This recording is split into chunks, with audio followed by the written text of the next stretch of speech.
여러분 안녕하세요. 오늘은 사막의 드라마로 요한계시록 전체 이야기를 훑어보려고 하는데요. 그 전에 우선 우리가 왜 이 복잡하고 난해하고 공포스러운 책을 읽어야 하나, 우리가 이 책에서 읽어야 하는 것은 뭔가부터 생각해 보겠습니다. 요한계시록은 예수 그리스도의 계시라라는 말로 시작됩니다. 예수 그리스도가 이 책의 원천이시고 주인공이시다라는 선언이죠. 즉 요한계시록은 예수 그리스도로부터 나온 예수 그리스도의 이야기입니다. 그래서 요한계시록을 읽는다는 것은 곧 예수 그리스도를 읽는 것입니다. 예수 그리스도를 더 잘 알기 위해서 요한계시록을 읽는 거예요. 계시록은 종말의 시간표도 아니고 휴거나 적그리스도에 대한 정보를 주는 책도 아닙니다. 휴거, 적그리스도 이런 말은 사실 계시록에 나오지도 않아요. 우리는 적그리스도가 아니라 살아계신 그리스도를 더 잘 알기 위해서, 이 세상을 벗어나는 휴거가 아니라 이 세상에서 그리스도를 따라 신실하게 살아가는 믿음을 얻기 위해서 요한계시록을 읽는 것입니다. 요한계시록은 어린 양 기독론을 가장 아름답고 명확하고 풍성하게 보여주는 책입니다. 계시록의 핵심 메시지는 하나님이 죽임당한 어린 양을 통해서 혼돈과 악의 세력의 궁극적인 승리를 거두시고 구속의 역사를 완성하신다는 것입니다. 그래서 계시록 전체에는 죽임당하신 어린 양이 능력과 존귀와 영광과 찬송을 받기에 합당하도다. 구원하심이 보좌에 앉으신 우리 하나님과 어린 양께 있도다. 이런 찬양이 계속해서 울려 퍼집니다. 열방의 경배와 찬양을 받으시는 이 죽임당한 어린 양 주제가 처음부터 끝까지 계시록 전체를 관통하면서 흘러가는 중심 줄기입니다. 즉 우리는 죽임당한 어린 양이 역사의 끝에서 하시는 일을 더 잘 알기 위해서 요한계시록을 읽는 것입니다. 자, 이제 이 사막의 드라마가 교회와 성도들에게 주는 메시지가 뭔지 살펴보겠습니다. 1막은 1장부터 3장까지 첫 환상과 7교회에 주시는 메시지이고요. 2막은 4장부터 5장까지 하늘보좌 환상입니다. 3막은 6장부터 20장까지 7심판 시리즈 환상과 막간 환상이고요. 4막은 21장부터 22장까지 새 창조를 보여주는 마지막 환상입니다. 자, 1막부터 볼까요? 갑자기 하늘과 땅 사이에 커튼이 열리고 반모섬에 유배되어 있던 요한에게 그 그리웠던 예수님이 나타나셨습니다. 오른손에 7뼈를 드시고 입에서는 날선 검이 나오고 얼굴이 해같이 비치는 모습으로 주님이 요한에게 오셨어요. 그 눈부신 모습에 압도되어서 죽은 자 같이 된 요한에게 주님이 오른손을 얹으시면서 두려워하지 말고 내가 본 것을 써서 7교회에 보내라 라고 말씀하십니다. 이 가슴 벅찬 첫 환상 후에 소아시아의 7교회에 긴 편지를 쓰는 겁니다. 이 편지의 1차 목적은 박해와 고난의 시대를 살아가는 성도들이 하나님의 궁극적 승리를 굳게 붙잡고 살아가도록 격려하는 것입니다. 그 다음 묵시를 통해서 악의 세력을 폭로하시고 장차 일어날 일들을 보여주시면서 교회들을 깨우고 경각시키는 것이죠. 1막은 이기는 그에게는 내가 내 보좌에 함께 앉게 하여 주기를 내가 이기고 아버지 보좌에 함께 앉은 것과 같이 하리라 라는 이 하늘보좌 약속을 끝으로 커튼을 내립니다.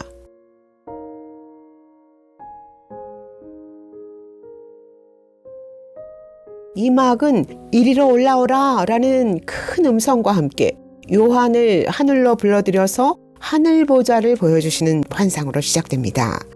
지상교회의 커튼이 닫히고 천상교회의 커튼이 열리면서 1막에서 약속하셨던 그 하늘보좌 이야기가 시작되는 것이죠.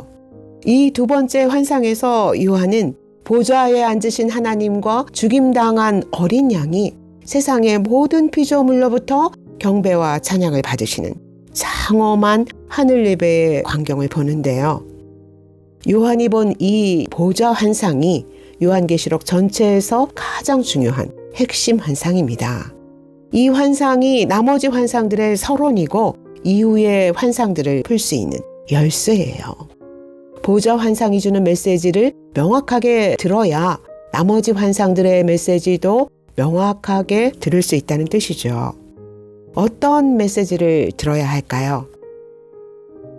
보좌 환상이 주는 가장 강력한 메시지는 보좌에 앉으신 하나님과 어린 양이 세상을 통치하시는 주권자시고 온 세상의 경배를 받기에 합당하신 왕 중의 왕이시다라는 것입니다.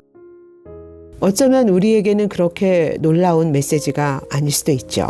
그러나 로마가 온 세상을 통치하고 로마의 황제가 경배의 대상이 되고 로마의 타락한 문화가 세상 문화를 지배하던 1세기의 상황에서 극심한 박해를 받고 있던 교회와 성도들에게 가장 절박하고 현실적인 질문은 누가 이 세상을 다스리는가?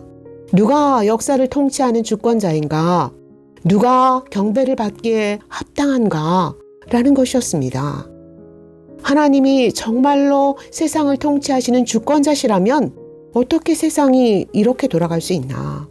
그분이 정말로 우리의 경배를 받기에 합당하신 유일하신 하나님이라면 어떻게 자기 백성을 황제 숭배의 압박 속에 내팽겨 두실 수 있는가? 이걸 묻고 있는 것이죠. 이 질문에 대한 답이 보좌 환상입니다. 여러분, 보좌는 하나님의 주권과 능력과 통치와 영광과 왕대심을 나타내는 계시록의 중요한 상징 언어입니다. 그래서 계시록은 하나님을 보좌에 앉으신 이라고 부릅니다. 보좌 환상은 그 보좌에 앉으신 이와 어린 양이 받으시는 장엄한 하늘 예배의 환상을 통해서 교회들에게 이런 메시지를 줍니다. 눈에 보이는 세상 너머에 하나님이 다스리시는 나라가 있다. 사탄은 로마라는 세력을 동원해서 교회를 멸절시키려 하지만 보좌에 앉으신 하나님과 어린 양이 혼돈과 악의 세력의 궁극적인 승리를 거두신다. 그러니 황제 숭배와 이방 문화의 압박에 굴복하지 말고 끝까지 진리와 성결을 지켜라. 눈에 보이는 현실 세계에 타협하지 말고 하늘 보좌를 바라보면서 인내와 믿음으로 끝까지 승리하라. 이 메시지를 확신시키시려고 산막과 사막에서 7 심판 시리즈 환상과 새 창조 환상을 보여주시는 겁니다. 두 번째로 보좌 환상은 그러면 핍박받는 교회와 성도는 어떤 방식으로 악의 세력과 싸워야 하는가에 대해서 답을 줍니다. 그 답을 보여주는 환상이 죽임당한 어린 양 환상이에요. 어린 양은 계시록이 죽임당하신 그리스도를 나타내는 전문 용어입니다. 그런데 보좌 환상의 어린 양은 하나님과 동등하게 보좌에 앉으셔서 동등한 대상으로부터 동등한 경배와 찬양을 받고 계시는데 아직도 죽임당한 어린 양입니다. 유일하게 두루마리를 펼쳐 보이실 수 있는 권세를 가지신 분인데 여전히 죽임당한 어린 양이에요. 왜 죽임당한 어린 양이 하나님과 동등하게 온 세상의 경배를 받으시는가? 왜 죽임당한 어린 양만이 두루마리의 인봉을 떼시고 하나님의 심판과 구원 계획을 펼쳐 보이실 수 있는가? 이걸 생각해 보라는 것이죠. 그 답을 누가 주나? 네 생물과 24 장로들과 만만의 천사들이 부르는 찬양 소리를 통해 주고 있습니다. 죽임당한 어린 양은 고난과 죽음을 통해 모든 민족을 피로 사서 하나님께 드리셨다. 그분만이 두루마리의 인봉을 떼기에 합당하시고 존귀와 영광과 찬송을 받으시기에 합당하시다. 어린 양의 모든 존귀와 영광과 권세와 왕대심은 죽임을 당하심으로부터 왔다는 것입니다. 어린 양이 악의 세력을 이기신 능력은 힘과 폭력과 무력이 아니라 스스로 죽임을 당하신 약함 속의 능력이라는 것이에요. 무력하게 패배한 것 같았던 죽임 당하심을 통해서 각 나라와 족속과 백성을 피로 사서 하나님께 드리셨다는 것입니다. 그것이 어린 양이 사탄을 이기신 방식이고 세상을 구원하신 방식이라는 것이죠. 그러니 어린 양을 따르는 자들은 힘과 폭력이 아니라 죽기까지 고난받음으로 악과 싸워라. 생명을 드리는 헌신과 충성으로 환난을 인내해서 이겨라. 이런 메시지를 주시는 겁니다. 이런 방식으로 이기는 자들이 내가 이기고 아버지 보좌에 함께 앉은 것 같이 내 보좌에 함께 앉게 될 것이다 라는 약속대로 그분의 보좌에 앉게 된다는 것이죠.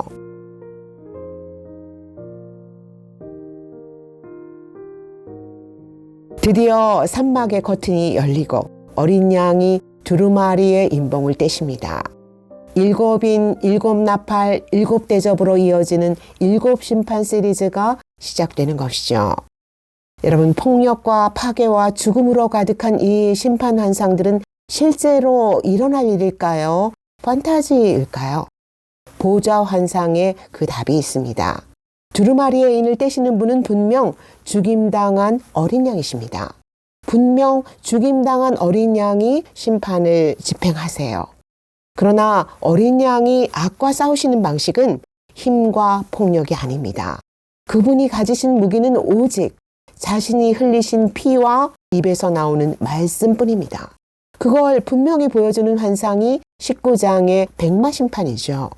즉 피와 죽음과 파괴를 보여주는 심판 환상의 많은 부분들은 실제로 행하실 일을 상징으로 보여주는 것으로 이해해야 합니다. 악과 싸우시는 일은 반드시 실제로 일어날 일이지만 그 방식이 칼과 피와 죽음과 파괴는 아니라는 것이죠. 산막의 이 심판 시리즈는 하나님 보좌와 사탄의 보좌가 벌이는 보좌 전쟁입니다.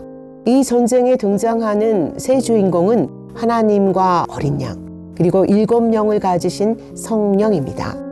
여기에 맞서는 상대역이 바로 하나님의 삼위일체를 패러디한 사탄과 두 짐승이죠. 사탄으로 불리며 온 세상을 속이는 용, 그리고 바다에서 올라온 첫 짐승과 땅에서 올라온 둘째 짐승. 이 세 존재가 하나님의 삼위일체를 그대로 흉내내는 악의 삼총사입니다. 용은 신인 척 행사하며 온 천하를 꿰고 하나님과 어린 양을 따르는 자들을 참소하는 악의 근원입니다. 첫 짐승은 그리스도를 그대로 패러디해서 큰 상처를 입고 죽게 되었다가 살아난 후에 온 세상에 경배를 받죠. 둘째 짐승이 맡은 역할은 성령의 일을 패러디해서 온 세상이 첫 짐승을 경배하도록 사람들을 부추기는 것입니다. 이 짐승이 받은 숫자가 바로 666이에요. 완전함의 숫자를 가리키는 777을 패러디한 거죠. 아무리 흉내를 내도 하나님의 완전수에 미치지 못하고 불완전과 실패만 드러낸 존재를 상징하는 숫자입니다. 사탄의 보좌는 여기서 이미 운명이 결정된 것입니다. 하나님과 어린 양의 경배자와 용과 짐승의 경배자의 운명도 결정된 거죠. 그걸 보여주는 환상이 바로 바벨론 멸망 환상과 새 예루살렘 환상입니다. 사탄의 보좌의 상징이었던 큰 창기 바벨론은 7대접 재앙 후에 빠르고 확실하게 멸망합니다. 그러나 그것이 심판의 피날레는 아니에요. 아직 어린 양 그리스도가 직접 싸우시는 19장의 백마 전쟁이 남아 있습니다. 그것도 피날레가 아닙니다. 최종 피날레는 사탄이 1000년 동안 결박당한 뒤에 일어날 20장의 백보좌 심판입니다. 이 마지막 심판 때 모든 사탄의 일들이 최후 종말을 맞는 것이죠. 이 보좌 전쟁은 짐승의 보좌가 왕노릇하는 시대를 살아가는 모든 교회와 성도들에게 이런 메시지를 줍니다. 하나님의 보좌가 사탄의 보좌를 심판하시고 승리하신다. 그러니 하나님인 척 행세하는 짐승의 보좌에 미혹되지 말고 하늘 보좌에 앉으신 하나님과 어린 양만을 경배하라. 이 심판 환상 사이사이에는 여러 개의 막간 환상들이 등장합니다. 하나만 볼까요? 맨 처음 등장하는 막간이 6째인과 7째인 사이에 나오는 14만 4천 환상이죠. 6째인 재앙은 누가 어린 양의 진노에서 살아남을 수 있는가 라는 절규로 끝납니다. 7장의 막간은 이 절규에 대해 답을 줍니다. 여기를 봐라. 여기 인치심을 받은 내 소유 14만 4천이 있다. 어린 양의 피에 옷을 씻고 큰 환란을 피해 나온 각 나라와 족속과 백성과 방언에 큰 무리가 있다. 이 14만 4천과 흰옷을 입은 전 세계 교회 공동체가 보좌에 앉으신 하나님과 어린 양을 찬양하는 것을 보라. 여러분 14장에도 거의 비슷한 환상이 또 나옵니다. 이런 막간 환상을 왜 보여주실까요? 너희는 인침을 받은 내 소유이고 어린 양의 피에 옷을 씻은 순결한 내 백성이다. 그러니 환난의 때가 오더라도 두려워하지 말아라. 내 백성은 내가 지킨다. 이런 메시지를 주시면서 고난받고 있는 교회와 성도들을 위로하고 격려하시는 것이죠.